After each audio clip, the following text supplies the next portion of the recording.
Hello everyone, most welcome. I am going to discuss about the English grammar. Do as directed. His brother sold all the gold.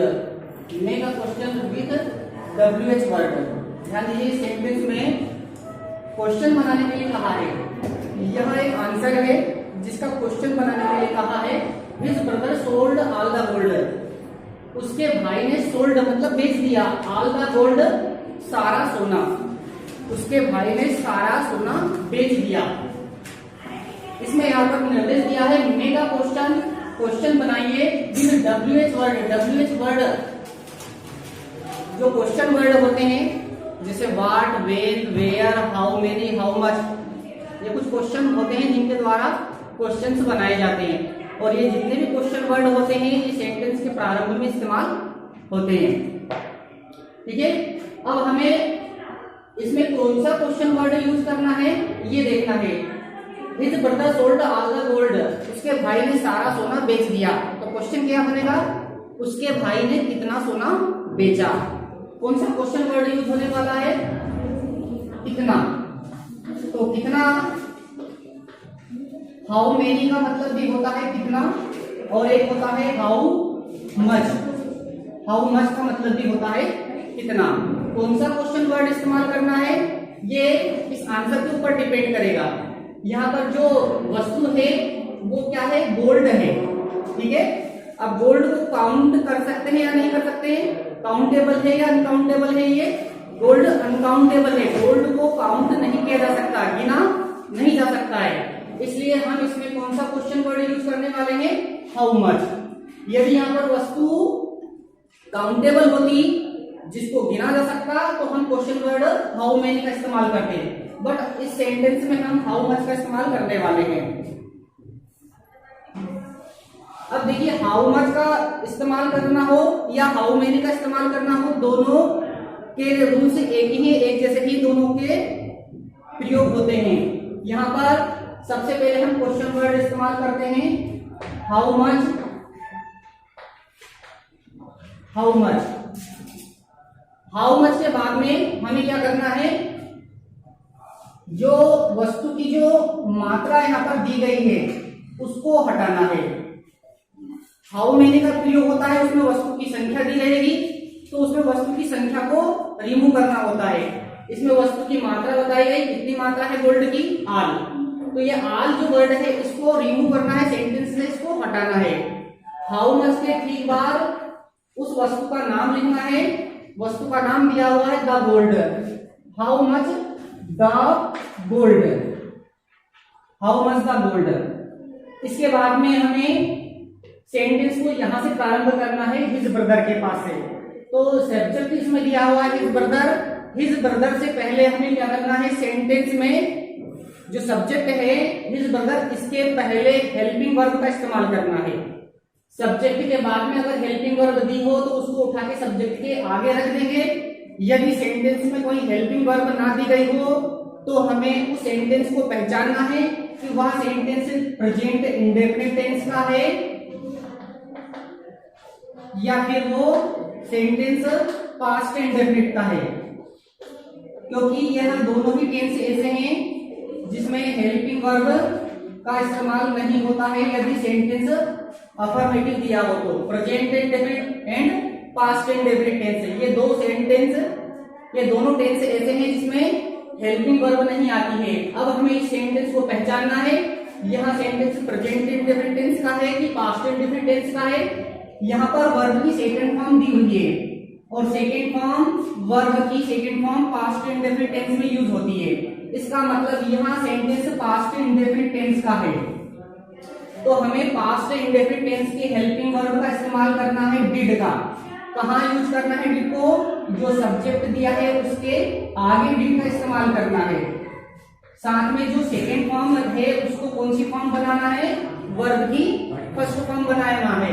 मतलब sentence को हमें interrogative बनाना है, subject से पहले हमें helping verb का इस्तेमाल करना है। तो यहाँ पर हिज ब्रदर लिखा हुआ है, हिज ब्रदर से पहले हम डिड का इस्तेमाल करेंगे। Did his brother, did his brother. ठीक है, कहा सब्जेक्ट से आगे लगाने का बताया था, तो हमने सब्जेक्ट से आगे हेल्पिंग वर्ब का इस्तेमाल किया है। सेकेंड फॉर्म जो दी है उसको फर्स्ट फॉर्म बनाना है। सेकेंड फॉर्म क्या है, इसमें सोल्ड लिखा हुआ है तो हम इसको सोल्ड को सेल बना देंगे और लास्ट में हम क्वेश्चन मार्क लिखेंगे।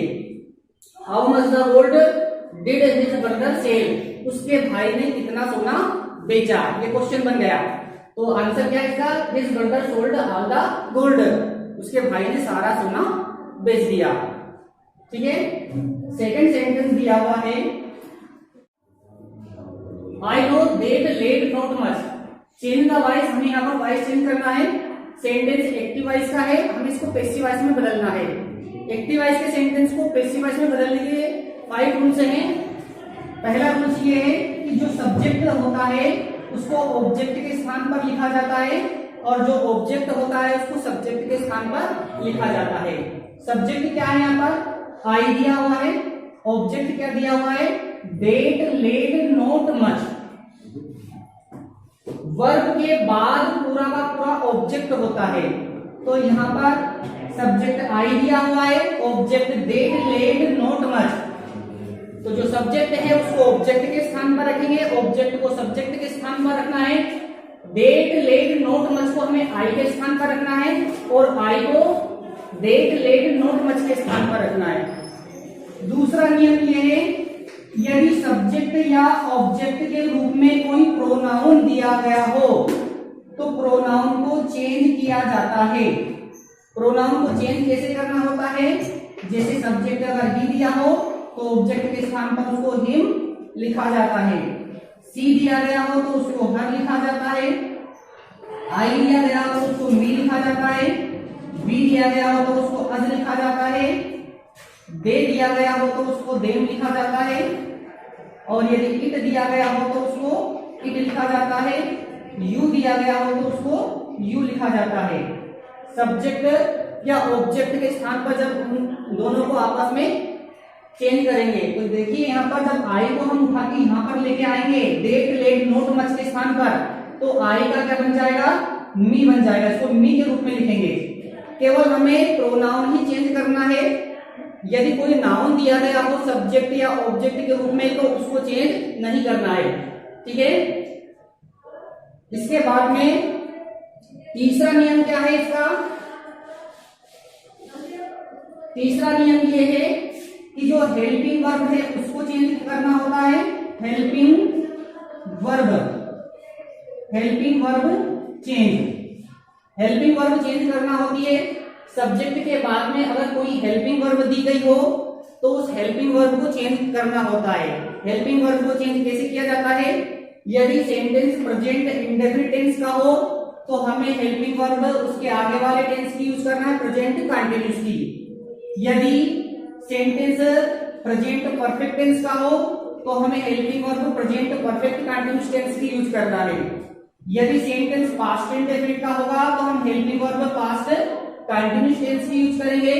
यदि हेल्पिंग वर्ब पास्ट परफेक्ट की होगी तो हम पास्ट परफेक्ट कंटिन्यूअस टेंस की हेल्पिंग वर्ब यूज करेंगे। यदि फ्यूचर इंडेफिनिट टेंस की हेल्पिंग वर्ब दी गई हो तो हम फ्यूचर कंटिन्यूअस टेंस की हेल्पिंग वर्ब यूज करेंगे। यदि फ्यूचर परफेक्ट टेंस की हेल्पिंग वर्ब दी गई हो तो हम फ्यूचर परफेक्ट कंटिन्यूअस टेंस की हेल्पिंग वर्ब यूज करेंगे। जिस टेंस की हेल्पिंग वर्ब दी गई हो उस टेंस की हेल्पिंग वर्ब यूज ना करते हुए उसके आगे वाले टेंस की हेल्पिंग वर्ब यूज करना है। दूसरा ये ध्यान रखें, यदि वर्ब में आईएनजी लगा हुआ मिले, यदि वर्ब में आईएनजी लगा हुआ मिले तो हमें ऐसे सेंटेंस में बिंग का इस्तेमाल करना है और ऐसे सेंटेंस में हमें हेल्पिंग वर्ब उसी टेंस की रखना है जिस टेंस का वाक्य दिया गया हो।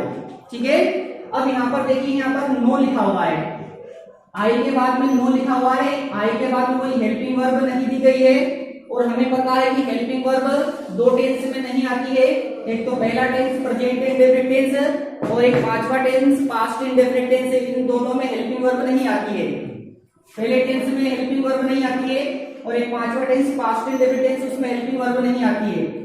यदि वर्ब की फर्स्ट फॉर्म दी गई हो तो वह पहला टेंस का वाक्य होता है और यदि सेकंड फॉर्म दी गई हो तो वह पांचवें टेंस का वाक्य होता है। यहाँ पर वर्ब की फर्स्ट फॉर्म है, इसका मतलब ये पहले टेंस का वाक्य है, प्रेजेंट इंडेफिनिट टेंस का वाक्य है जब प्रेजेंट इंडेफिनिट टेंस का वाक्य है तो हम हेल्पिंग वर्ब उसके आगे वाले टेंस की यूज करेंगे, प्रेजेंट कंटीन्यूअस टेंस की। तो इस सेंटेंस में प्रेजेंट कंटीन्यूअस टेंस की हेल्पिंग वर्ब यूज होने वाली है इज, आर या फिर एम, वो सब्जेक्ट के आधार पर हम यूज करेंगे। चौथा नियम क्या है? चौथा नियम ये है कि पैसिव वॉइस में हमेशा वर्ब की थर्ड फॉर्म का इस्तेमाल किया जाता है। और पांचवा नियम ये है कि ऑब्जेक्ट से पहले बाय का इस्तेमाल किया जाता है। पहले नियम के अनुसार सब्जेक्ट को ऑब्जेक्ट के स्थान पर रखना है, ऑब्जेक्ट को सब्जेक्ट के स्थान पर रखना है। तो ये that, had, that, led, not much को यहां पर रखेंगे। डेट, लेड, अब देखिए सेंटेंस नेगेटिव है, नोट लगा हुआ है, ठीक है। तो सेंटेंस नेगेटिव है तो पैसिव वॉइस भी नेगेटिव ही बनेगा। तो पहले टेंस का वाक्य है तो हम दूसरे टेंस की helping verb is, are, am इस्तेमाल करेंगे। कौन सी यूज करना है? या तो इज या फिर आर या फिर M.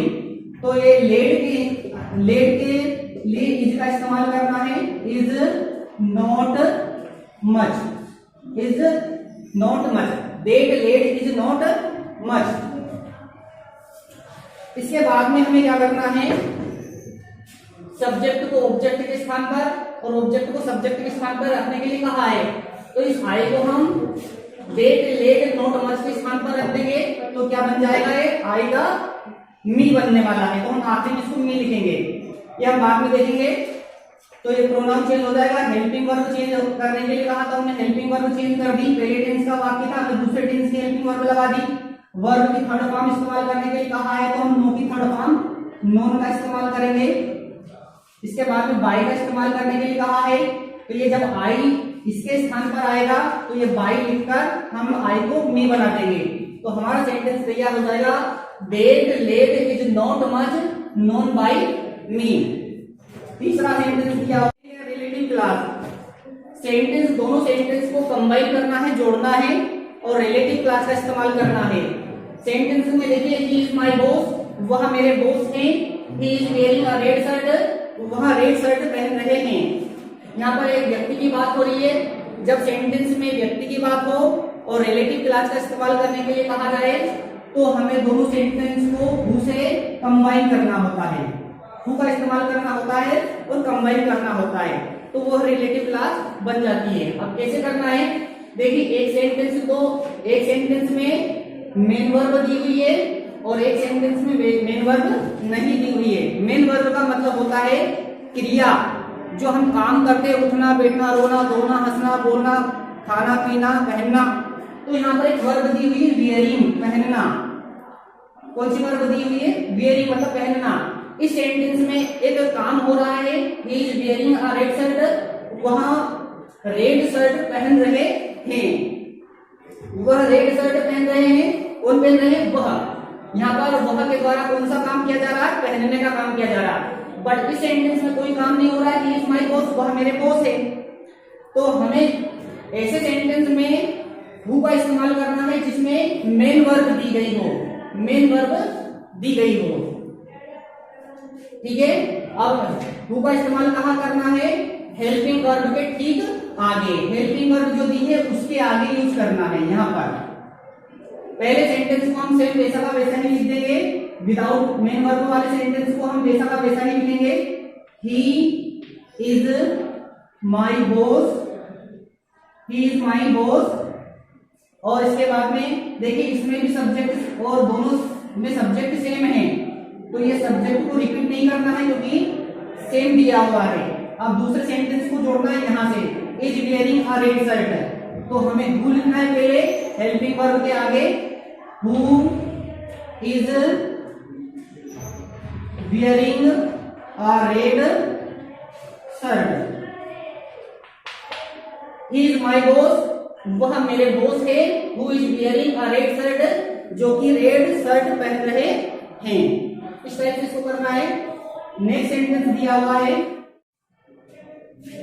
He is so weak, वह इतना कमजोर है, that he can not stand, कि वह खड़ा नहीं हो सकता है।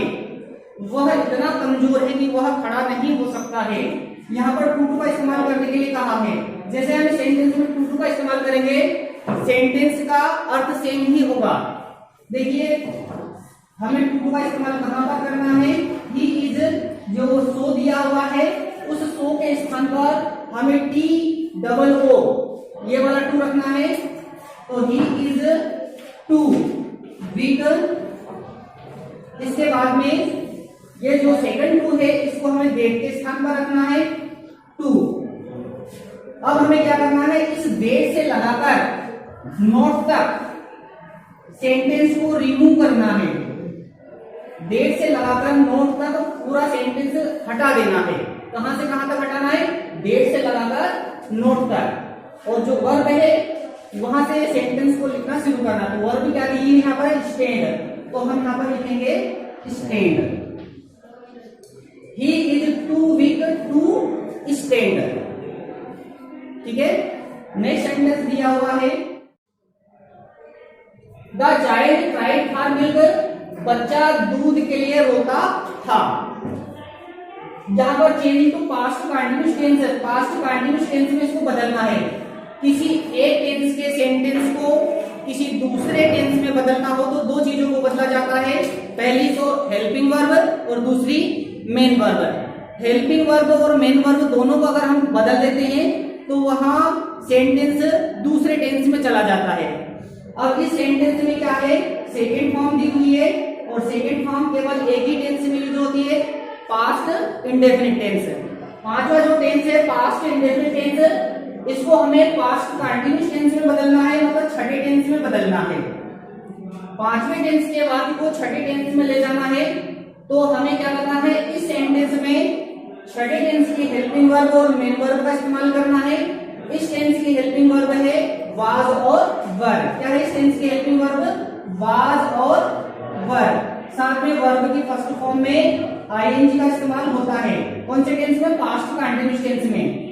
ठीक है, तो हमें क्या करना है, यहाँ पर सब्जेक्ट के बाद में पांचवें टेंस की सब्जेक्ट के बाद में हमें वाज या वर का इस्तेमाल करना है। द चाइल्ड ये सिंगुलर नंबर है, मतलब एक वचन में दिया हुआ है, एक बच्चा है यहाँ पर, इसलिए हम हेल्पिंग वर्ब यहाँ पर वाज का इस्तेमाल करेंगे, वाज। और इसमें क्या होता है, वर्ब की फर्स्ट फॉर्म में आईएनजी लगाते हैं। तो यहाँ पर वर्ब कौन सी दी है, क्राइड, सेकेंड फॉर्म दी हुई है, तो हमें इसको फर्स्ट फॉर्म बनाना है क्योंकि फर्स्ट फॉर्म में ही आईएनजी यूज होती है। तो यहाँ पर हम क्राई लिखेंगे और क्राई में आईएनजी लगाएंगे, crying for milk. The child was crying for milk. बच्चा दूध के लिए रो रहा था। ठीक है, तो यहाँ पर हमारे 5 सेंटेंस कंप्लीट होते हैं।